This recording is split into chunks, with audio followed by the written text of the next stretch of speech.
Hello, welcome to my channel again. Today I'll be telling you on how to identify stroke and help someone who is experiencing the symptoms of stroke.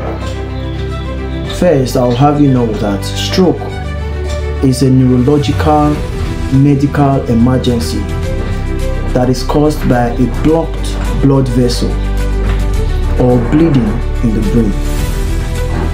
People with stroke would have a noticeable neurological deficit such as slurred speech,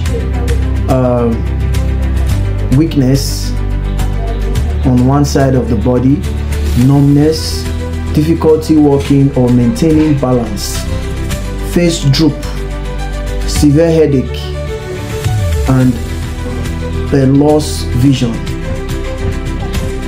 Since stroke is a medical emergency, time is critical. So when you notice the symptoms in someone,